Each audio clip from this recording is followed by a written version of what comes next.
Mayroon tayo ngayong i-installan na Pajero 2006 model. So nandito tayo sa basement, Eastwood Mall. Ayan. So ito, kinapitan din natin last time yung edit. Yan yung 13 inch. Tapos ito yung sunod niyang customer, ay sunod niyang sasakyan ay Pajero 2006 model. Ayan. Palitan natin to ng head unit din na naka 360 camera. Hindi siya 13 inch pero ang ilalagay natin ay 9 inch. So ang pagkakalam ko, itong aircon ay ililipat dito. So mawawala na yung console box niya. Mapapalitan ng head unit ito. At ito papalitan ng aircon. So ang ano natin dito yung pagbaklas. So first time natin magbaklas nito. Head unit. Ayan. First time din natin magkabit ng Pajero na 2006 model. So ito clip lang to. Nakita ko lang sa angat lang to, then meron tong mga tornilyo sa loob. Tapos ito. Tapos ito, hindi ako sure kung need natin ng medyo malabo. Yan. So yan, baklasin lang natin ito mamaya. Okay, umpisa na natin ito. Yan. And then itong side mirror nya, ayan 3.8 G6. Yan, dito natin lalagay camera. So yung signal light trigger nya ay nandito. Tatakbo tayo ng wire mula rito papunta rito sana side mirror. Yan Pajero. Okay, umpisa na natin. So ito yung kanyang panel. Yan. Din siya, wooden style din. Wood style. 9 inch yung monitor. So plug and play din yan. Okay. So ito, meron ditong tornilyo dalawa. Ayan ito at saka ito. Ayan. Pawisan na tayo. Medyo mainit sa basement. Ayan, tatanggalin natin itong dalawa. Ayan. Dalawang tornilyo yan. Ayan. Okay. Then tapos, sangkitin lang. Ayan. Sisikwatan lang natin ito. So kung meron kayong ganito, mas maganda, matigas siya. Pero kung mas better kung plastic. Ayan. So kung hindi mo kabisado baklasin to or magbaklas ng mga radio panel, mas maganda plastic gamitin. So ako kasi sanay na ako sa ganito eh. So far naman wala akong nagagasgasan. Okay, angat lang to. Ayan. Tapos mayroon dito ang hazard. Ayan, ito. Yung hazard niya. Okay, so yan, ito yung panel nya. Okay, tapos ayan. So may mga tornilyo dito. Ayan, pati itong aircon tatanggalin natin to. Ayan mayroon siyang mga sa loob. Ayan. Ayan, tatanggal na natin itong mga tornilyo. Ayan, so ito ay na siya, bali totally disabled na to. Ito yung nya, yung may time, tapos compass nya. Ayan. Kasi yung ganito, mayroon na ring ganito side unit. Ayan. Ayan. So tatanggalin na natin to. Ayan. Tapos itong monitor, tapos itong aircon. Okay. Ayan. Ayan, ito na siya. Okay, mayroon siyang dating reverse camera. Ayan. Okay, aftermarket din yung radyo. Ayan, ito yung kanyang radio antenna. Okay, yan lang siya. Tapos ito ground. Ayan. Hindi, power siya. Okay. Meron siyang power na ground nga itong isa. Itong isa ay ground.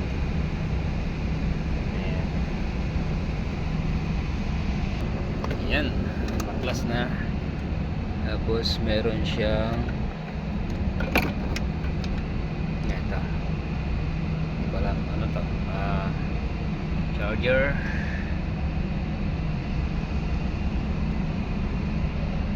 Okay. Yan, ito yung kanyang power harness.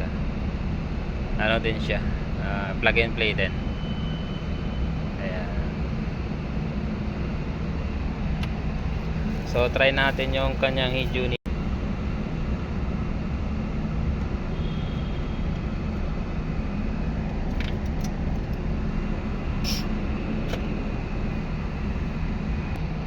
Ayun, gumagana na.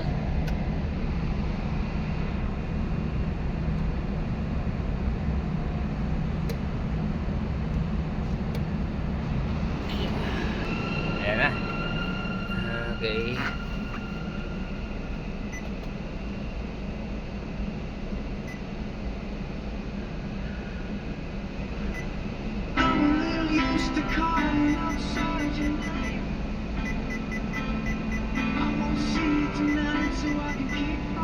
Okay. So yun, tinanggal natin yung dito. So, wala naman tayo nakita ano sa dashboard. So hindi siya talaga naka-connect dito. Gumagana naman lahat. Okay. Yan. So yan, working. At so meron din ito yung kanyang 360. Ayan. So palitan lang natin tong car logo niya. Okay. Hindi ko na na-videoan kasi medyo mahirap gawin. Walang magbibideo. So natanggal ko na to, ito inangat ko. Tapos pinasok ko lang to. So ito yung console niya. Yan. So same lang sila ng aircon ng tornilyohan. Kaya pasok siya dito. Ayan. Ayan. Maganda. Tingnan natin. Testing natin.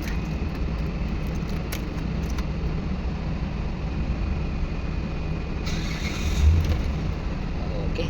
So ayan. Oh, gumagana. Okay. Ayan. Working siya. Grabe init. So, wala siyang tinanggal natin yung dito. So wala siyang naging problema rito. Ayan. Naka siya. So naka 4x4. Tapos ito, tinanggal ko itong ng kanya. Mas kapalik na lang natin.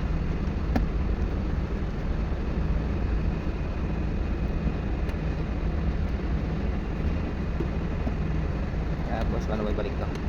Para sila dyan mamaya. Hindi ko naman matigas. Ayun. Okay. Saya, magana. Okay, ito na. Open na to sa loob. Wala na yung kanyang dating kumpas dito. So, hindi magiging labas niya. Ayan na, madali lang siya. Natapos na natin to. Monitor na lang. So, inuna ko to para makita ko kung anong magandang, kung anong kinalalabasan. Ayan siya. Okay. So, ayan, tapusin na natin to. So monitor, then side mirror, sidings. Okay. Yan, baklas na yung mga sidings, side mirror. Ayan. Okay. Dito natin siya lalagyan ng camera. So medyo lubog, gawa ng ayan kalahati. Dito. Okay, titingnan natin. So ito na, nalagyan ko na ng camera tong isa. So napakahirap tanggalin, napakahirap baklasin kasi lahat to tanggal, salamin, pati likod, lahat kasi yung wire nya dito idadaan. So pawisan. Ito na yung isa, hindi pa nakakabit. So isa tapos na. Ayan. Kahit mahirap, basta may tiyaga, kayang ikakabit. Ayos. So yan, ganda oh. Flat na flat. Okay. So, nandito yung wire sa loob. Ayan. Tapos labas dito. Ayan, ganyan siya. So ito, pang signal trigger. Grabing dumi. Ayan. So, ipabalik na natin itong isa. Tsaka natin isalpak. Okay. Ayan, ito yung camera nya. Ang dalawang side mirror. Ayan. Sa isa. Grabe ang pahirap. Sulit pagkatapos. Sige, yan, kakabit na natin dito. Ayan, ito na mga bossing. Naibalik na natin yung mga side mirror nya. Ito yung camera. Na-install na natin. Ayan, ito rin sa kabila. Okay, so pantay na siya. Ngayon itatry natin yung mga camera. Ayan, so nandito tayo sa ilalim ng basement. Tayo, lumipat tayo ng westo. Okay, ito nandito yung ito yun, nakabit na natin tong kaliwat kanan. Tapos tinry natin yung harap at likod. I-testing din natin. Okay, open natin. Ayan, okay na siya. Okay, open natin itong 360. Ayun. Ayan o. Ayan o, kaliwa kanan, napakalinaw. Ayan o, napakalinaw siya. Ang camera nito ay 1080 resolution na. Tapos itong screen ay 2K na, 2K resolution din siya. Kaya mas maganda ang ano niya. So ito, ayan itong camera niya. Ayan. Okay, ito yung sa likod. Tapos yun sa gilid, naka-install na. Ayan, tapos meron tayong isa pa sa harap. Ayan. Okay, so ngayon, install lang natin yung harap nito. At pagkatapos na yan, malapit na ito matapos. Okay, ayan, okay, goods na, goods.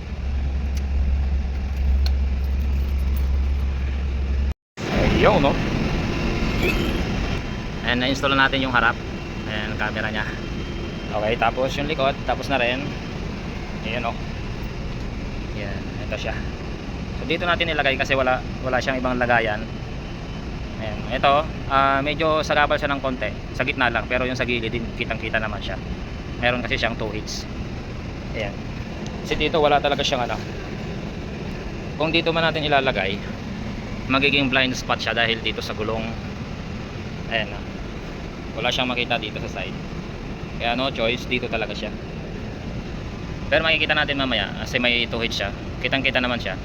Left hand kabilaan. So yung gitna lang meron siyang sagabal pero kita naman. Ayan. Okay. Okay. Ayan. Nandun na yung mga wire. Dito natin tinakbo. Pinasok natin dito sa loob. Papunta ron. Ayan, ito siya. Okay. Ayan, ipipix na natin to dito sa ano, wirings nya, sa mga harness.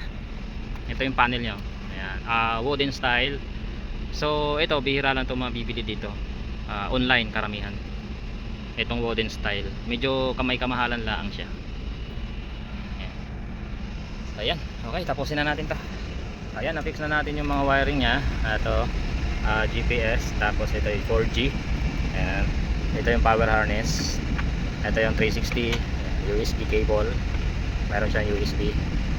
Ito yung ground. Okay, ayan, okay na, fix na siya. Tapos ito yung mic nya, meron siyang mic. Ayan. Kasama yan dito sa ano, wirings nya. Tapos ito yung kanyang unit. Ayan, oh. Ayan. Ito, fix na yung fit na fit. Ito yung hazard nya. Ayan, 9-inch yung monitor. Okay, tapos yan, ito yung likod. Tapos ito yung kanyang ano, unit. Ayan.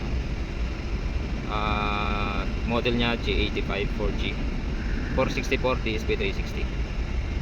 Okay, so ayan, fit na siya. And then salpak na lang natin ta. Ayan na, testing na natin to. Ayan. Okay, try natin. Yun, oh. Ayan, so medyo madilim lang dito against the light kasi nasa ilalim tayo ng parking. Sa cellphone medyo ano siya. Yan. Okay, ayan na. So try natin yung kanyang camera. Ayan, 360. Oh, ito yung likod. Ayan. So kitang kita din naman siya buo. Yun nga lang, talagang meron siyang ano dito. Tapos yung harap. Ayan, okay.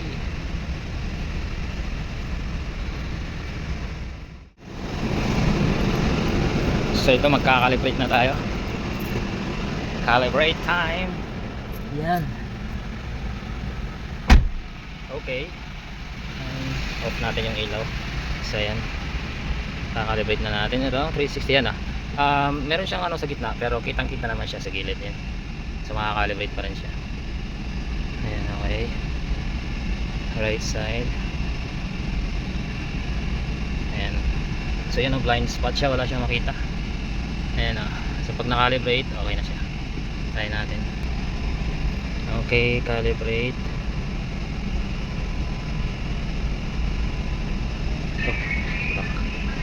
Manual. So yan, ito yung harap. Okay, so ang gagawin natin, sisentro lang natin itong mga arrow dun sa block mismo. And then after nyan, hanggang sa matapos siya. 8 times mo siyang gagawin. left, front, rear, tapos left and right. Okay, ganyan lang siya. And then next mo lang to, next PT. And then ayan, next, ganyan lang siya. Ayan na siya, malapit na. Okay, takpan siya. Ito yung likod. Ayan, kitang kita naman siya. Okay, ayan, next, ayan o, sentro.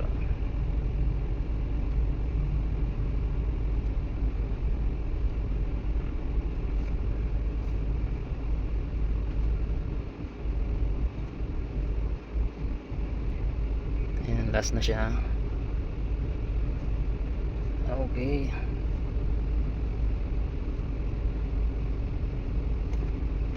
ngayon pantay na pantay siya. Hindi tulad kanina na talagang blind na blind siya. Ayan meron na siya nakikita. Okay, so yung parking, ayan yung mga guhit niya. Ayan kitang kita na. Ayan. Okay, so ayan, tapos na ang calibrate. Ayan, kita na yung mga sasakyan So itong isang unit, yan kinabitan natin yan nakaraan. Ito yung tsaka itong sasakyan, tsaka ito isa lang may-ari. Ayan. Yan yung ilit na 13 inch na kinabitan natin. Okay, tapos na. So ayan, tapos na i-calibrate. Okay, yan na. Tapos na siya. So meron siyang ito yung kanyang mga features. Yan, meron siyang Android Auto. Okay. Meron din siyang CarPlay. Ayan. Tapos connect lang sa Bluetooth. Netflix, yan, Play Store, may YouTube, may Waze. Yan, Google Map. Ayan. Tapos ito yung kanyang system info. Ayan, system. Ayan, 464. Ayan, tapos octa-core siya. Meron siyang Android 15, yan, 2K resolution. Ito yung model niya. Ayan, car model niya ay G85. Ayan, okay, ayan na. So ayan mga bossing, tapos na ang ating installation ngayon. Ito ay Pajero 2006 model. Ayan, medyo madilim lang dito sa basement. Ayan. Okay, ayan na. Thank you mga bossing.